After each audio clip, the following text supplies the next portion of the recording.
Assalamu alaikum students.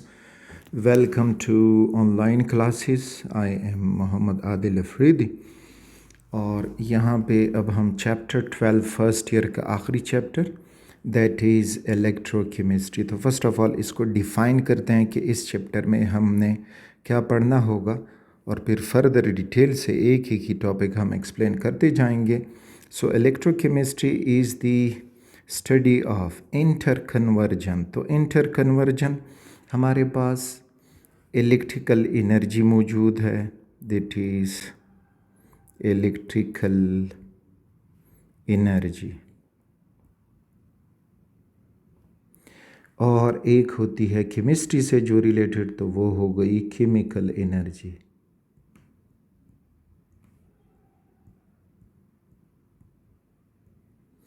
So it is the branch of chemistry in which we study the interconversion, यानी electrical energy to chemical energy and then chemical energy to electrical energy. So this branch of chemistry is known as electrochemistry. यहाँ पे हम लिख जाएंगे कि इनका जो interconversion है,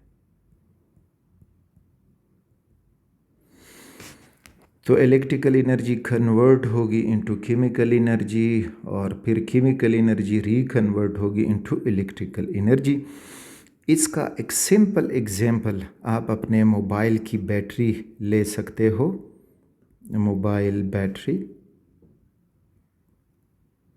मोबाइल बैटरी जब आप इसको चार्ज पे लगा देते हो, यानी when it is charging,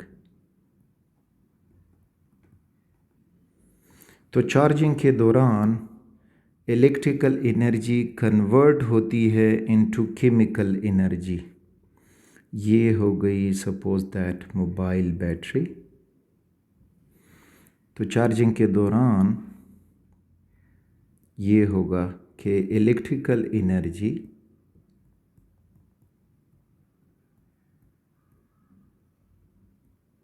is converting into chemical energy जो बैटरी के अंदर जमा होगी,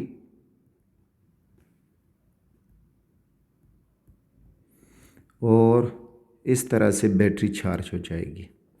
जब आप इस बैटरी को डिस्चार्ज करोगे, यानी इसको यूज़ करना शुरू करोगे, ये हुआ इसका चार्जिंग, और अब जब इसकी डिस्चार्जिंग होगी, डिस्चार्जिंग या यूजिंग मोबाइल,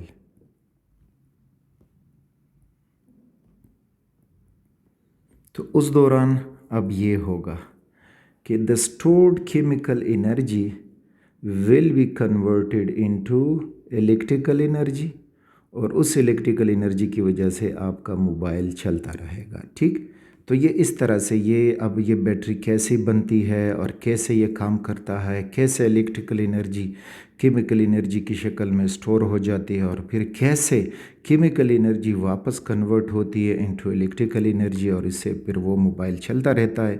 तो ये सारी चीज़ें हम इस चैप्टर में समझेंगे। तो इस चैप्टर को समझने के लिए थोड़े से छोटे छोटे बेसिक कॉन्सेप्ट्स हैं जो हमने डेवलप करने हैं, तो लेट्स जंप इनटू देम। तो पहला कॉन्सेप्ट जो हमें मिलेगा that is conductor.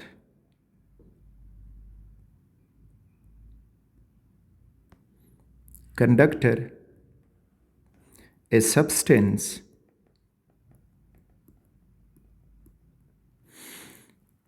which conducts electric current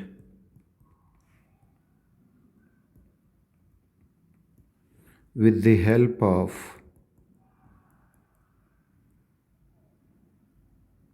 free या मोबाइल इलेक्ट्रॉन्स, तो वो होगा कंडक्टर। यानी ऐसा substance a sample of pure matter जिसमें फ्री या मोबाइल इलेक्ट्रॉन्स हैं, मोबाइल मूवेबल इलेक्ट्रॉन्स हैं, और उनकी वजह से वो करंट पास करेगा तो वो कहलाता है कंडक्टर।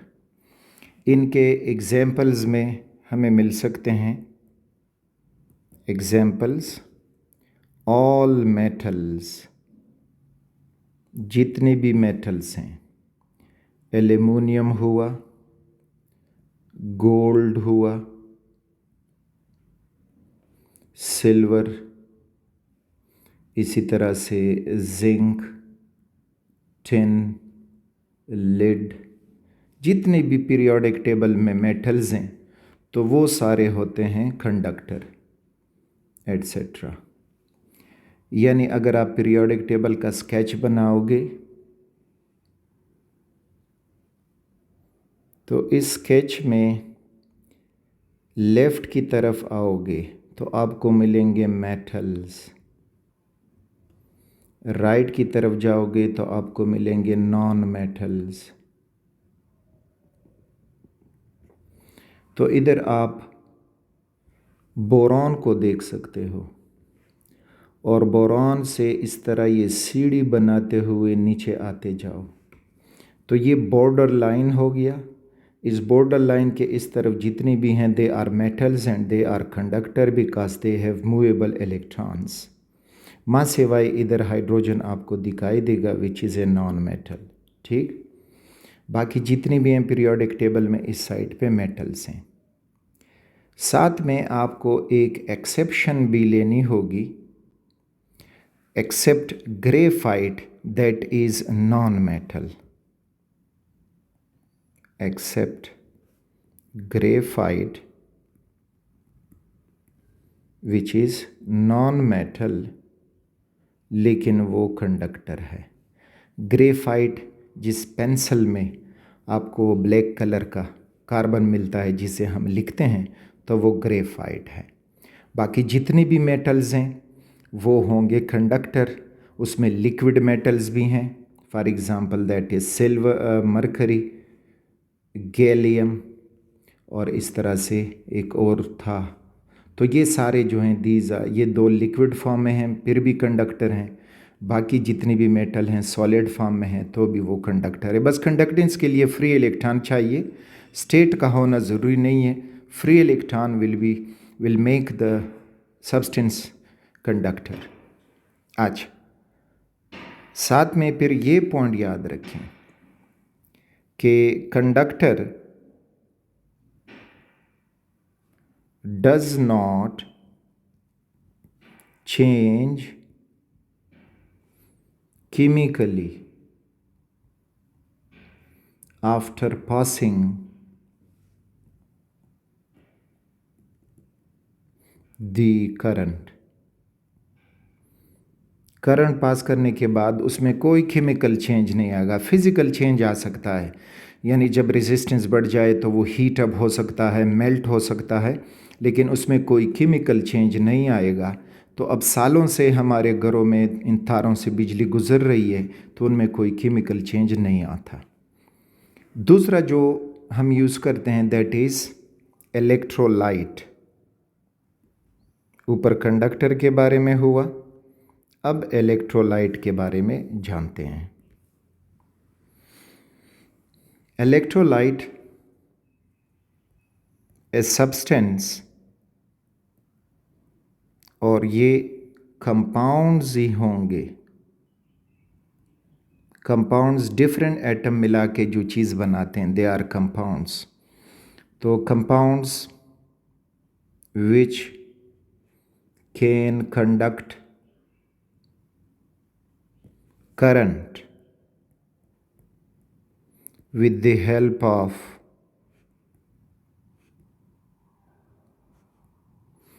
free या मोबाइल आयन्स, तो वो कहलाएगा इलेक्ट्रोलाइट।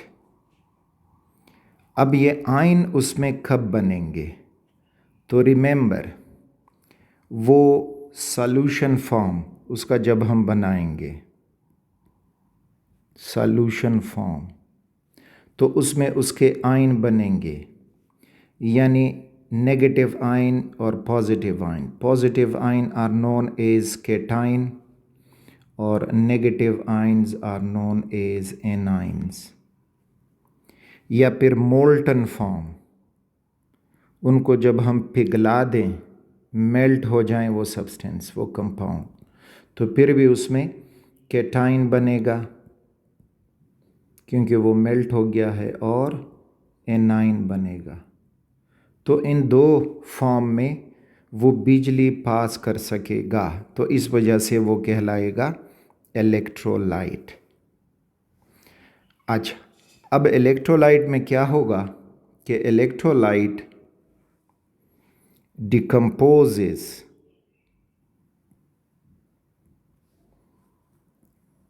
यानी decomposes splits chemically after passing electric current. Electric current pass करने के बाद वो टूट जाता है और फिर वहीं कंपाउंड नहीं रहता। फॉर एग्ज़ाम्पल, आसान सा एग्जाम्पल देखें, सोडियम क्लोराइड है, very popular example that you know about this. ये अगर हम मेल्ट कर दें तो ये लिक्विड फॉर्म में कन्वर्ट हो जाएगा।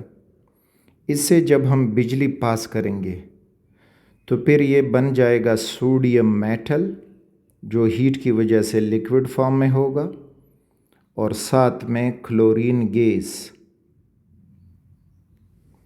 बैलेंस करोगे 2 लग जाएगा, इधर भी 2 लग जाएगा। एक दफ़ा इससे करंट पास हुआ तो ये टूट जाएगा और दोबारा इसे आप इस्तेमाल नहीं कर पाओगे उस तरह से, यानी फिर वो नमक नहीं रहेगा, वो क्लोरीन गैस अलग हो जाएगा, सोडियम मेटल अलग हो जाएगा। इसी तरह अगर यहीं सोडियम क्लोराइड आप डाल दें सॉल्यूशन फॉर्म में, ये हुआ उसका मोल्टन फॉर्म, पिघली हुई हालत। अगर सॉल्यूशन फॉर्म में हो सोडियम क्लोराइड एक्वस, और इससे आप करंट पास करोगे तो फिर ये बना देगा सोडियम हाइड्रोक्साइड सॉलिड फॉर्म में, हाइड्रोजन गैस और क्लोरीन गैस। अब यहाँ पे पहली बात कि सर इधर तो रिएक्टेंट साइड पे कोई हाइड्रोजन दिखाई नहीं दे रहा, तो वो कहाँ से आया? तो वो आया वाटर से, क्योंकि हम सॉल्यूशन बना चुके हैं पानी में, और जब इससे अब हम करंट पास करेंगे तो ये भी अब सोडियम क्लोराइड नहीं रहेगा, पानी पानी नहीं रहेगा, बल्कि वो कन्वर्ट हो जाएंगे into sodium hydroxide, hydrogen gas and chlorine gas. तो यानी मेरा मतलब समझाने का था कि जो इलेक्ट्रोलाइट है वो डिकम्पोज हो जाता है after passing the electric current. अगला, अब strong electrolyte, weak electrolyte, non electrolyte.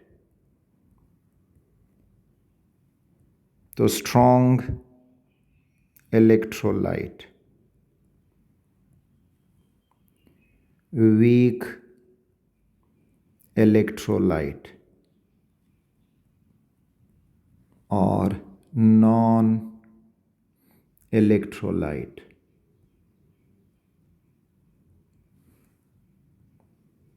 इस तरह आप इनमें कंपैरिजन भी समझ जाओगे।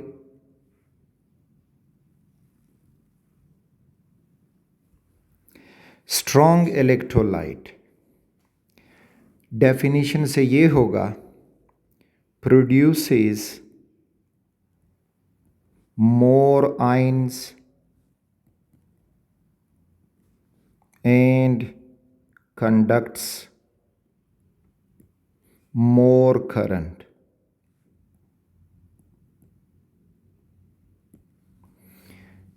ये जब मेल्ट करेंगे या पानी में सॉल्यूशन फॉर्म इसका बनाएंगे तो ज़्यादा आयंस पैदा करेगा और उसकी वजह से ज़्यादा करंट पास होगा। Weak electrolyte produces less ions and conducts low current.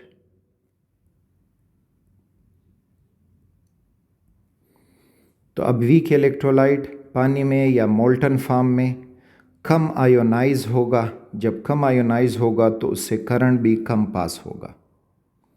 Non electrolyte does not ionize in any form and thus it is non-conductor। किसी भी फॉर्म में आयोनाइज नहीं होगा और ये करंट पास नहीं करेगा। अब स्ट्रॉन्ग इलेक्ट्रोलाइट के एग्जाम्पल्स अगर हमसे पूछे जाएं तो स्ट्रॉन्ग इलेक्ट्रोलाइट के एग्जाम्पल्स में फ़र्स्ट ऑफ ऑल याद रखें जितने भी स्ट्रॉन्ग एसिड्स हैं,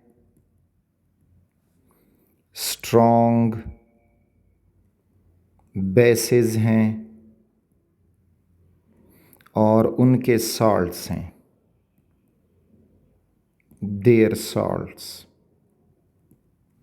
यानी for example strong acid HCl का aqueous solution HNO3 aqueous solution में, H2SO4 एक्वस सॉल्यूशन में, strong bases sodium hydroxide, potassium hydroxide etcetera.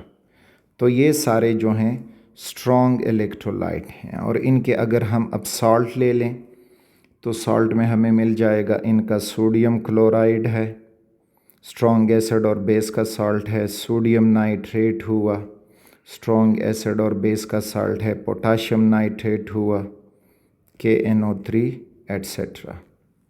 तो ये कहलाएंगे स्ट्रॉन्ग इलेक्ट्रोलाइट्स।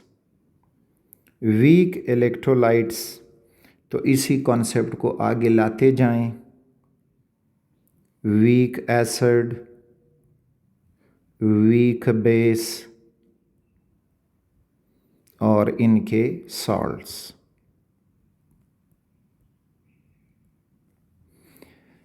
क्योंकि वीक एसिड वो एसिड होता है या वीक बेस वो बेस होता है जो लेस आयोनाइज होता हो। तो इसमें वीक एसिड में one of the popular acetic acid CH3COOH, इसी तरह से HF hydrofluoric acid, H2CO3 carbonic acid, benzoic acid C6H5COOH etcetera. Weak bases में आप ले सकते हो मैग्नीशियम हाइड्रोक्साइड। इसी तरह से अगर आगे हमें मिल जाए और हाइड्रोक्साइड किसी मेटल्स के, एल्यूमिनियम हाइड्रोक्साइड एम्फोटेरिक है लेकिन बेसिक नेचर शो कर सकता है, कैल्शियम हाइड्रोक्साइड एट्सेट्रा। और इनके सॉल्ट्स, तो सॉल्ट यानी वीक एसिड और वीक बेस का salt, for example that is calcium carbonate weak electrolyte, magnesium carbonate weak electrolyte, magnesium sulphate weak electrolyte etcetera. Non electrolyte ionise नहीं होते और नॉन कंडक्टर हैं। इस वजह से अब इनके हम कुछ स्पेसिफिक एग्जाम्पल इस तरह से नहीं बता सकते कि वीक एसिड या वीक बेसिस, बल्कि ज़्यादातर ऑर्गेनिक नॉन पोलर मॉलिक्यूल्स या पोलर मॉलिक्यूल्स भी हो सकते हैं लेकिन वो आयोनाइज नहीं होते। फॉर एग्ज़ाम्पल ग्लूकोज ले लो, C6H12O6 नॉन इलेक्ट्रोलाइट है। इसी तरह सक्रोज चीनी C12H22O11, urea NH2 whole 2CO, तो इस किस्म के जो कंपाउंड्स हैं दे आर नॉन इलेक्ट्रोलाइट, पानी में हल होते हैं लेकिन आयन नहीं बनाते, और जब हम इनको मेल्ट भी करेंगे तो आयन नहीं बनाएंगे, तो इस वजह से ये नॉन इलेक्ट्रोलाइट हैं। अब ये बॉर्डर लाइन खींचना कि आयोनिक कंपाउंड ही इलेक्ट्रोलाइट होंगे, कोवेलेंट कंपाउंड नॉन इलेक्ट्रोलाइट होंगे, ऐसा नहीं हो सकता। क्योंकि अगर आप HCl को देखें, it is a covalent compound लेकिन आयोनाइज हो सकता है, आयोनिक करैक्टर रखता है। ठीक, अब कैल्शियम कार्बोनेट ये जो है एक आयोनिक कंपाउंड है लेकिन वीक इलेक्ट्रोलाइट बन जाता है। इसके मुकाबले में मैग्नीशियम कार्बोनेट वो मज़ीद वीक हो जाता है। तो इस तरह से आयोनिक कंपाउंड भी आपको नॉन इलेक्ट्रोलाइट मिलेंगे। तो ये इनका एग्जाम्पल और डिस्क्रिप्शन कि किसको हम इलेक्ट्रोलाइट कहेंगे, किसको हम नॉन इलेक्ट्रोलाइट कहेंगे।